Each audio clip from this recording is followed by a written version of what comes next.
Well, there are a lot of slides in this presentation, so I'm going to go through them quickly. Please feel free to stop me to ask questions. I'll do my best to keep it moving. This is an update for you on the recovery of the WIPP project. And just a couple of information slides up front. Before we had our incidents in 2014, we had accomplished many good things for the country, and we hope to get back into that business soon. The two events, you're probably familiar with them, but on February 5th of 2014, we had a fire down in our underground repository. It's a salt mine, so that's a really big deal. One of our trucks that hauls the salt that's mined out caught on fire. We were fortunate to be able to get all of the workers out safely. The ventilation system did not work exactly like we had hoped it would in the event of a fire. So we learned a lot, and the Accident Investigation Board report on that incident revealed a lot of concerns that we're currently addressing. On February 14th of 2014, just 9 days later, we were fortunate to not have any workers down in the mine when a radiological release occurred. We had radiological alarms go off. Our ventilation system did work right. In this case, it switched to filtration mode and filtered the radioactive particulates that were released into the air down in the mine before they were released to the environment on the surface. A small portion of the system, though, did not contain some of the radionuclides like it was supposed to. There was a minor leak, so there was a little bit that got out. We were fortunate that that was below regulatory levels. There were some minor exposures that occurred to personnel on the surface, but we've determined now through several studies that those exposures were minimal and were below regulatory levels and were equivalent in a lot of ways to a lot of the background that's in the area. So here's a picture of the salt haul truck and the container that was the root cause of the radiological release. So if you're not familiar with the WIPP repository, it is basically a salt mine, mined out of a bed of salt, but it's also a nuclear facility. It's a hazard category 2 nuclear facility. So mining rules apply, nuclear safety rules apply, industrial hazard rules apply. We have people working both on the surface and underground. So all of that was in place when the incidents occurred. We learned a few things about our emergency management system that need improving. Those were all identified in our corrective actions as a result of the Accident Investigation Board report. This slide illustrates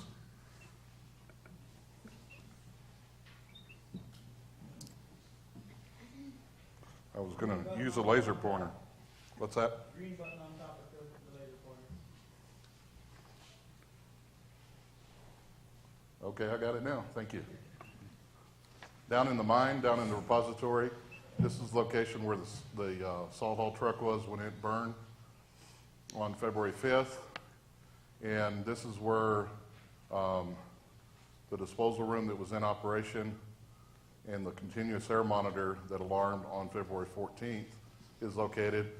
And really the purpose of this slide is to show there's a lot of physical separation there. Not only that, but there's separation of the ventilation system.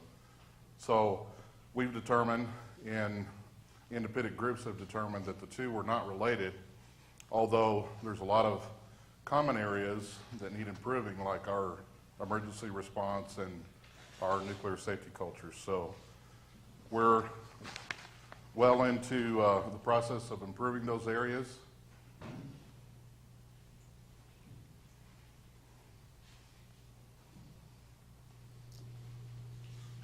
So I want to talk a little bit about what we're doing to prepare for the resumption of operations.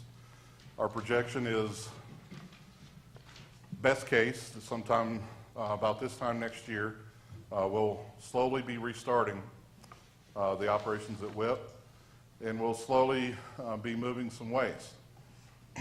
There's a lot of risks associated with that schedule, and we're going to learn a lot, I think, when the next Accident Investigation Board report comes out. And so that's all subject to change, but right now our plan is showing that we're going to get back into a slow operation about this time next year. You can see the statistics on restoring the underground. Radiological rollback has to do with not only surveying the areas of the mine that are contaminated, but identifying which radiological category they fit in so we know how to properly equip people with protective equipment when they're working in those areas before they go.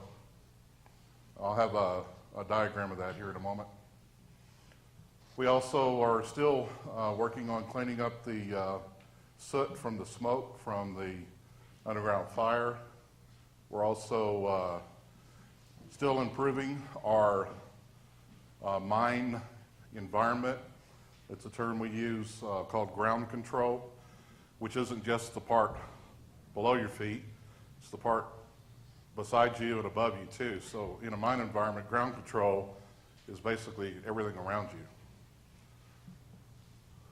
So one of the things that we do for ground control is we put roof bolts in the ceiling to basically hold the ceiling up while we're in it, because one of the features, the natural features of the salt repository is that it naturally tries to heal itself, and wherever there's an opening, it'll creep in and want to close itself up. So we have to purposefully leave it open and make it stay open while we have people down there and while we're moving waste. So you can see here that mine stability, mainly roof bolting, is our current priority, and we're making good progress, making our way through the mine. Can't really see real well in the picture, but it's new and different for us now because they're in a contaminated environment doing that work, whereas before they weren't in a radiological contaminated area, so it goes a lot slower, as you can imagine. The next priority that we have that we're also working is the expedited closure of panel 6 and panel 7. These are what we call initial closures. They basically will be barriers that will prevent airflow through those areas in the event that there might be another release from a container that would contain any contamination that might be released within those areas. Although we've identified several higher risk containers from the waste stream that was originally of concern, we believe by now that if something was going to happen within those containers, it probably would have, although we're not taking that for granted. We're keeping our eye on it, and we're keeping the ventilation system for the mine in filtration mode so that if something were to occur, the system could handle it. We've also recently replaced the high efficiency particulate air filters for the mine ventilation system again, just to make sure that they're not going to get clogged and the system can operate the way it was intended. JR? Yes. Project REACH established that there were no more REACH drums in room 7 and That's correct, and I do have a slide on that here in a minute. Okay. But you want to go ahead and ask now, or do you want to wait? Well, no, go ahead. If you're going to Okay. present that, that's fine.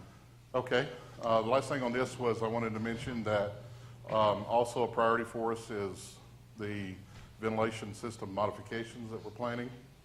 There are basically three phases, and I also have a slide on that here in a moment. This is a busy graph.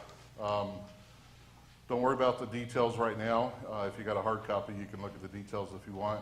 But basically, the different colors indicate the different surveyed areas and their relative levels of contamination, which requires workers to be protected in different ways. And the green area is the clean area, and we're hoping to clean up some of the mines so that we can increase the green areas, or at least get to yellow areas if we can. So I'll cover that in a moment too. Again, bolting is our priority down in the mine. As you can imagine, with heavy diesel-powered equipment in a confined space, airflow, fresh airflow is the most important thing for the workers down there. So since we have limited airflow, because we're running air through filtration system, we have limited amounts of equipment that we can run at one time and a limited number of people that can be down there too. Right now we're at about 68% on the roof bolt catch-up, but it's an active environment, so we're constantly working against time. So as time goes on, more roof bolts will need to be replaced. Right now, our roof bolting priorities for panel 6, because that's the first of the two panels that we plan to install the initial closure system. Yeah. Yes. If you're gonna seal panel 6, why even bother with the roof? I mean, That's a good question. We're concerned about worker safety. We're always concerned about that. And so we don't want to put anyone at any undue risk. So we're going to have people and equipment in that area working to install those systems, and we want to make sure that it's absolutely safe for them to do that. And so we're going to do that before we proceed. but you want the roof to come down, don't you? After we're out, yeah, we don't want it to come down while we're in there. That's the whole idea. So we spend a lot of money and a lot of time and a lot of manpower keeping that opening open and keeping it safe. And mine safety was one of the areas that we needed to improve based on the Accident Investigation Board report. And getting someone hurt in a mine often results in a fatality, and we don't want any of that. We don't want anyone hurt, much less anyone killed. So we're not going to go work in an environment like that unless it's absolutely safe. So that's what we're doing right now. So you can see on this slide the progress for ground control. Only thing I'll point out really here is that for panel 7, we have it in pretty good shape. Working on the entrance areas to panel 6 so that we can get that system installed as soon as we can. So I'll cover more of that in a moment. In addition to all that, we're also, we've started a decontamination process or a contamination mitigation process. We're not really going to decon, we're just going to put it in a state that it's not going to be easily dispersible. So the main method that's going to be used is going to be water. It's going to be sprayed on with a mister sprayer onto the walls and the ceiling. We're going to let that water run down the sides and collect on the floor. And one of the nice things about the salt in our repository is that it absorbs that water quickly and contains it and keeps it from moving very much. And so we think that that'll be held in the floor, and then we'll just cover it up and we'll be able to work over the top of it and not spread that contamination around. Again, if you weren't familiar with it, the contamination that we're talking about is alpha particle contamination from two primary constituents, americium and plutonium. And those alpha particles right now are basically adhering to the salt on the walls and the ceiling and the floor in all the contaminated areas. We hope to contain those particles to the point where we can work more efficiently in those areas. It's not our goal to completely clean up the mine to the original cleanliness levels, because, as you said, eventually the design of the repository is to encapsulate the waste anyway, but we do want to make it where it's more efficient to work in it and reduces the risk to our workers.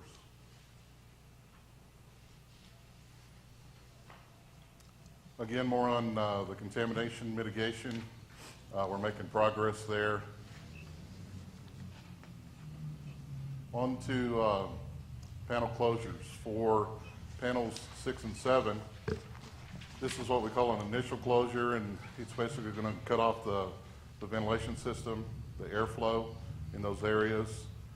And so it's going to have a little bit of mined salt. It's going to have some plastic curtains and a steel bulkhead. And the steel bulkhead is in this picture. It also has seals around it and basically allows us to keep airflow or any air that's in that panel, keep it contained within those bulkheads. So there's no planned airflow through those areas. Now on Project Reach, that project was completed.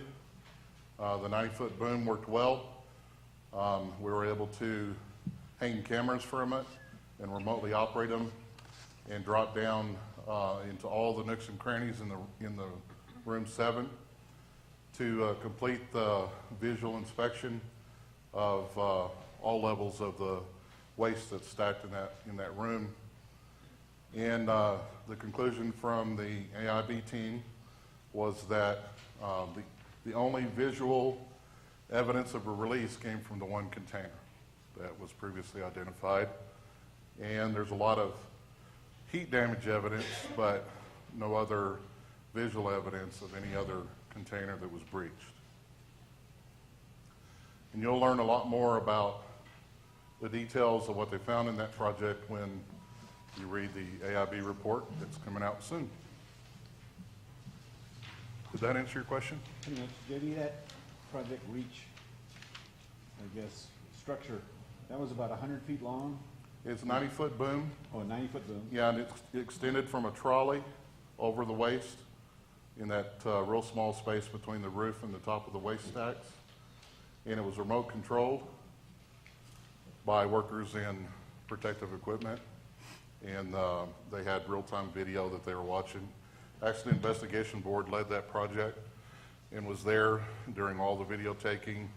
They actually had a team that analyzed the results every day as the video came in, and that was completed and allowed for the AIB report to be wrapped up. Is there any consideration in the future, like panel 8, that you might put in some kind of a trolley system that you could run a camera down and back just to make sure that there's no problem before you close that panel? We have started to consider methods for the future for visual inspection of active panels, whether or not it's a trolley system or something different from that. That will be part of our corrective actions for the future. One of the challenges is in a salt environment. It's a real corrosive environment. A little bit of moisture in the air combined with that salt really gets to electronics quickly. Not only that, but just the salt dust by itself is a challenge. So if we install something like that, it's going to be a maintenance issue. And we're not going to be able to crawl around the waste to get to those areas. So I can't say at this point that we'll have a full inspection system in the future, but it's definitely part of the things that we're considering so that if we have a need to take a closer look, we'll have a better capability, we hope. Not only that, but we're keeping the boom in the trolley. If all else fails, we'll pull it out and use it again. works quite well. Okay, here's the 3 different ventilation system projects that we're working. Our mine is what's called a reverse airflow mine. The fans that create that airflow are on the surface, and they pull the air through the mine, through 3 of the shafts. So it's ambient air from the atmosphere, gets pulled through the mine and out back into the atmosphere by those fans. And right now, those are running through Hepa filter banks, so that if there's any of that radioactive contamination that's released into the air down in the mine, gets trapped by those filters before it's released to the environment. The 3 projects are interim ventilation, supplemental ventilation, and permanent. So the interim ventilation system,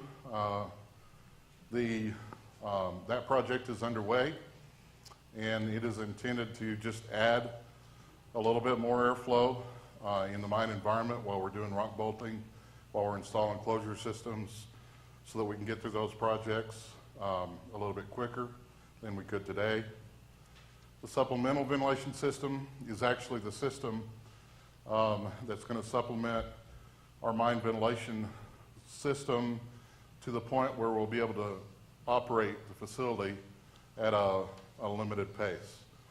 So this time, roughly next year, we'll be in operation with a supplemental ventilation system, because the permanent solution, the permanent ventilation system, is going to take a few years. It's a major project in the DOE world. We're early in that process. We're going through, starting the design review process, going through alternatives analyses. So it's going to take a while for us to get through that. But it'll be the long-term solution. We'll get back to airflows like we had before, and we'll be able to operate the facility at full capacity when that system is installed. Jer, Yes. where on the map is that new ventilation system going to go? Where on the map? I don't have a good picture to show you that. Maybe on slide 5 or page 5?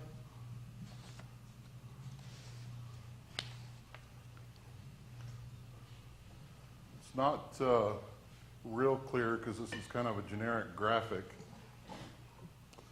This building right here is the current surface building that houses the Hepa filters, that has the fans that pull the air through the mine.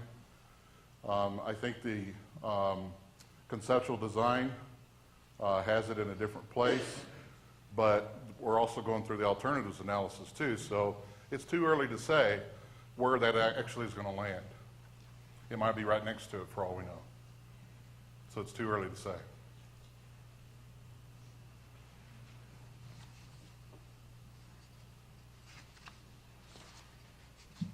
Okay, so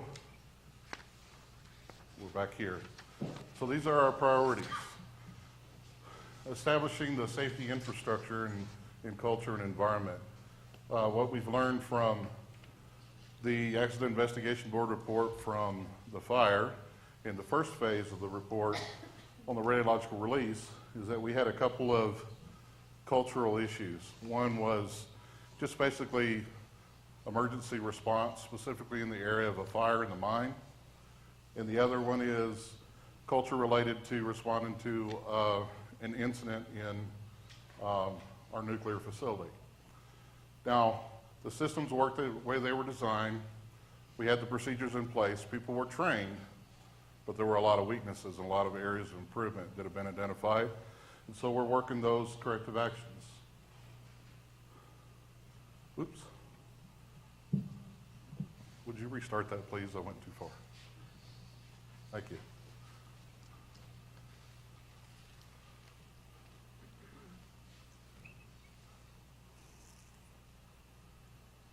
So if I push this button, that won't happen. But I wanted to emphasize that we have slowed down in areas of operations so that we make sure that we're doing things safely and that we're not putting people at risk, any undue risk, that we have emergency response systems in place, that we have safety systems in place. we're checking, double checking, and triple checking so that nobody gets hurt. And so that makes it slower, but that's important to us. And we're going to continue at the pace that the risk associated with personnel safety dictates.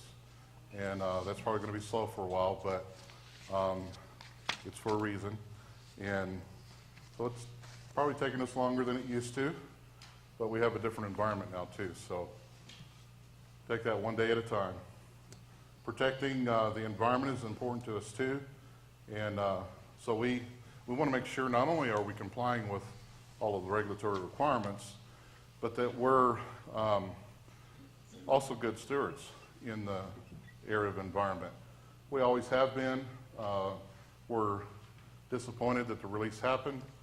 We're thankful that it wasn't any worse. We were learning a lot of lessons from it. We not only want to prevent it from happening again, but we want to be prepared in the event that something happens out of our control. So we are also in the middle of our recovery plan, and what I'm giving you basically is an update on that plan.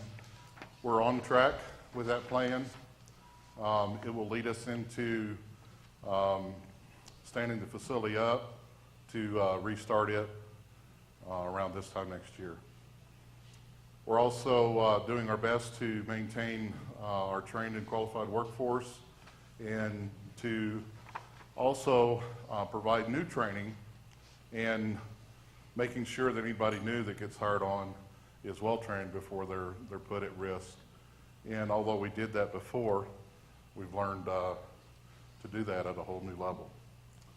So the last thing on this slide is we're hoping to restore confidence in our ability to do what we're there to do.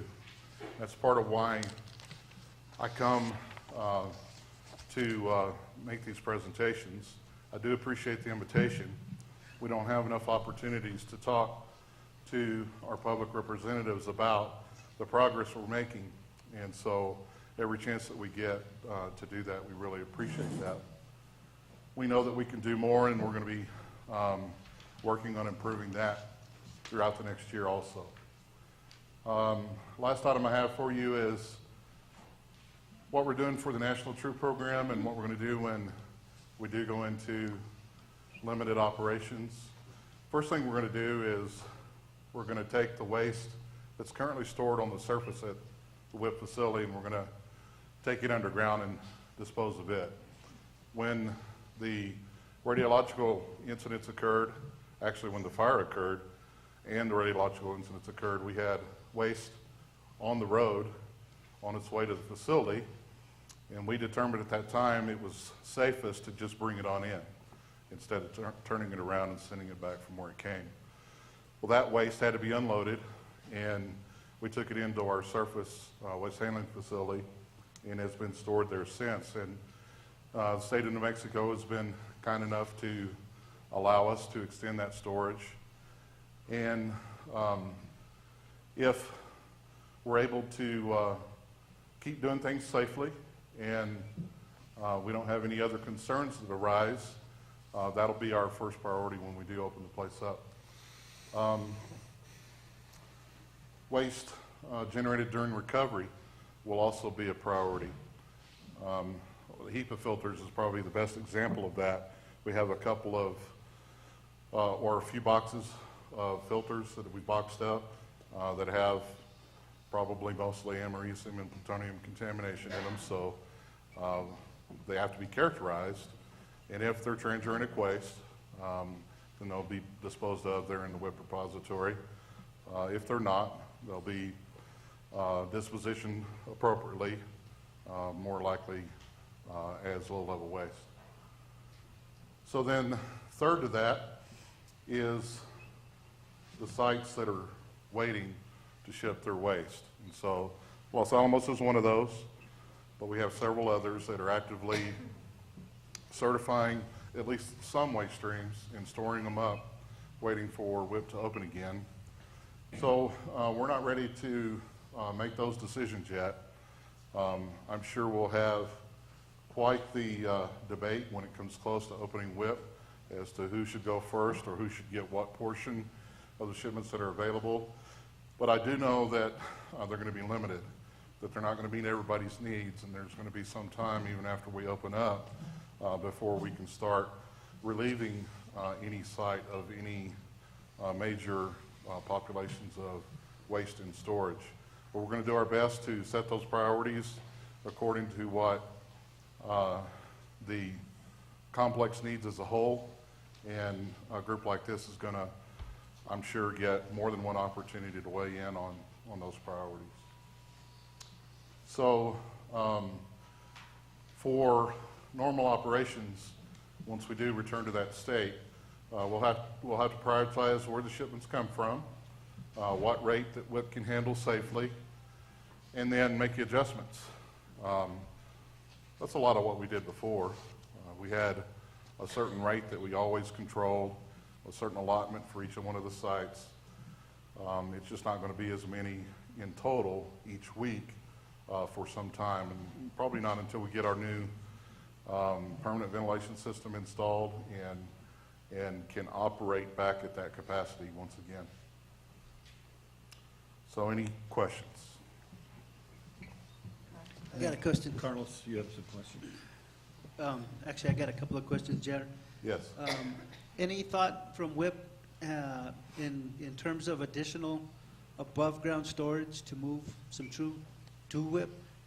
And B, what happens after panels 8, 9, or 10, if there is a 9 and 10? Is there plans for expansion to adding additional panels? Because there's a lot of waste out there. And 3, in light of everything that's happened, does Carlsbad or WIPP want to entertain the idea of a cap? Okay. I'll take those one at a time.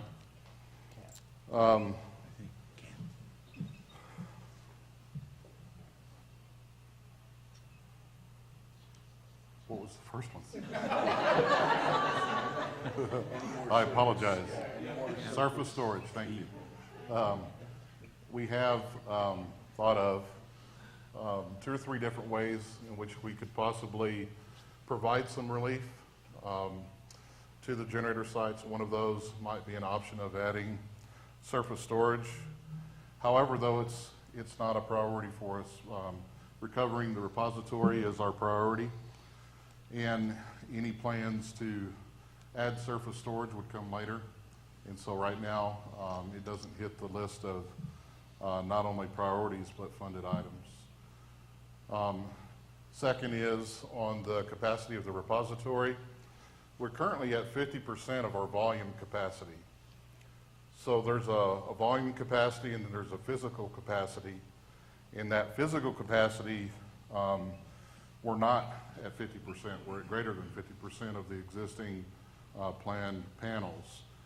So if we were to receive approval to add space in order to use that volume capacity that was allotted, then it would probably be more panels. But those decisions haven't been made yet. So right now, we're only permitted and authorized to use so much space, and we'll have to go through that approval process, which will be public in probably more ways than one, to add any additional capacity.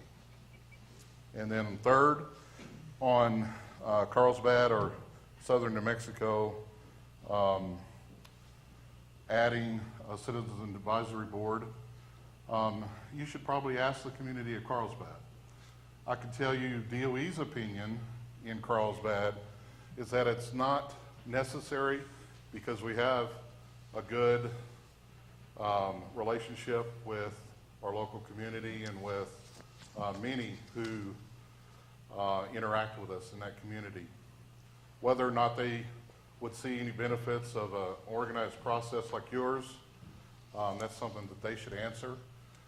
But at this time, that we don't believe that it's necessary. And we also think that the environment that they are in, the methods that they use, may even offer them a little more flexibility on how they go about doing their business, because they are completely independent of any DOE funding. So totally free to do what they want, say what they want, and they often do. So that's all that I can say to that. Kind of like this, Captain.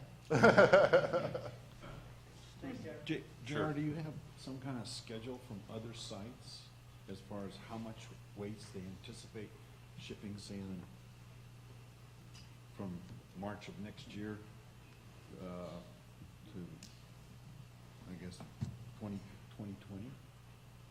Some idea of what they're gonna have, what they expect to ship?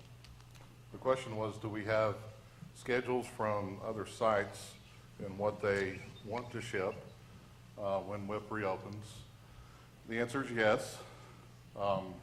We already know that the challenge is we're going to have a hard time meeting those schedules.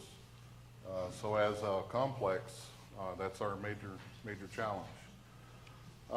Idaho, for example, they're running up against their own state agreements and commitments.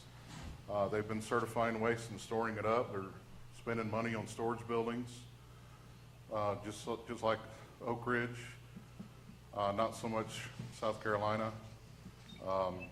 There's waste being stored up here at Los Alamos in the new Gina areas that can still operate today. And so there's going to be plenty of waste to ship when we do reopen, and it is going to take some time to work off those backlogs. We do know what those commitments are. That's where the priorities are going to come in when the time is right. And we also know, what we don't know is the pace in which we're going to be able to move waste. We know what our transportation capacity capabilities are. What we don't know is what the receipt and the turnaround of the packages capability will be once we do open, and how well that will progress over time. Stephen? Once you reopen and in your operating plans, in the unlikely event that another barrel would rupture, same thing, you hope it won't. Do you have plans in place to prevent like another 2-year shutdown if something like that happened? That would close it off or, contain it in a way that hasn't happened now, so you wouldn't be shut down in the major way that you've been this time. That is in planning. We don't currently have a what I would call a mitigation plan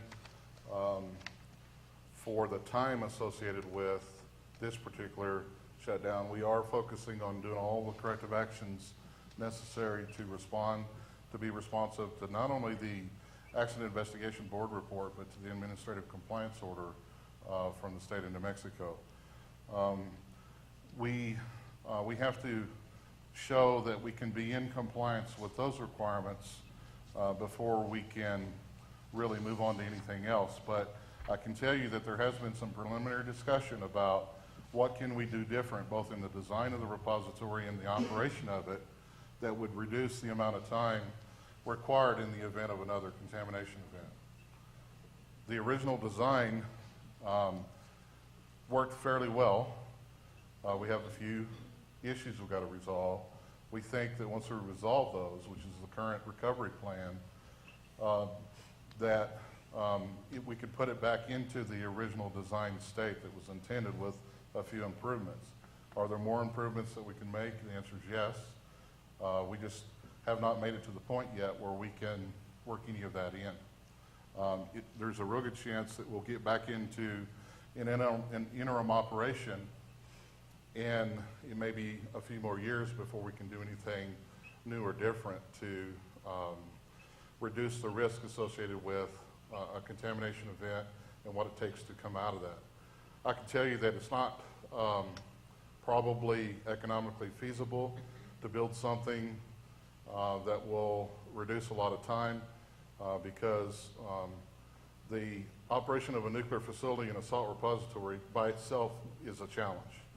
And just being able to do what we do is a challenge.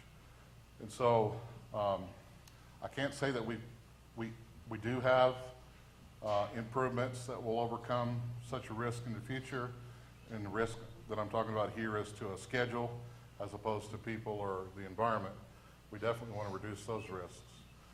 But the risks to schedule, but we do have it in the back of our mind, and it's something that we don't want to forget about because, like you, like Los Alamos, we have felt the effects of WIPP being unavailable for now a year.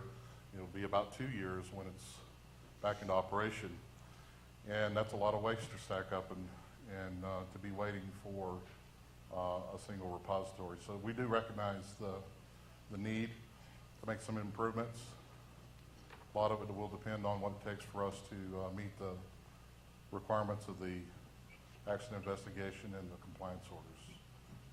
That will dictate a lot of what we do above and beyond those requirements. Danny?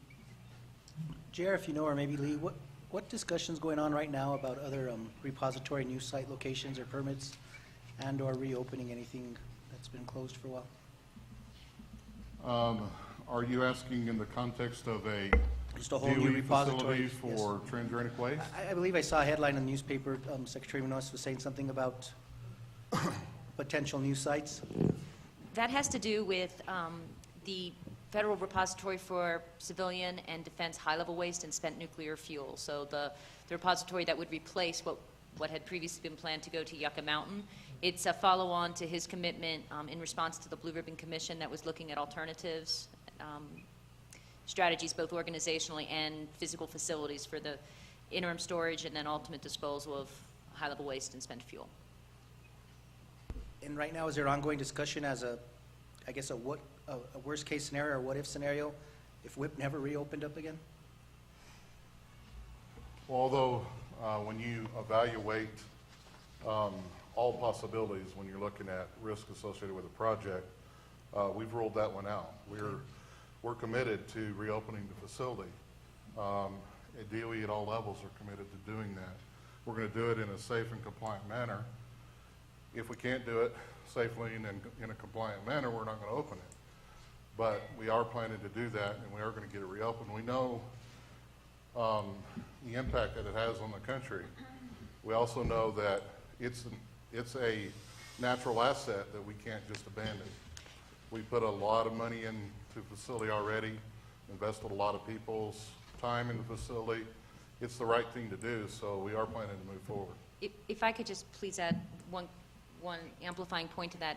The repository performed as designed and as we had approved it to operate. And yes, we had that one valve, or I forget what it's called, the damper. A damper in the ventilation system that had we made the ventilation safety significant, we would have closed to prevent the release of radioactivity. But the event, the fire, setting the fire aside, which had to do a bit with our facility maintenance issues, that didn't have to do with the adequacy of the repository as a nuclear waste disposal site. So the radiological event had to do with our waste processing activities, as I think you all know, and our waste certification.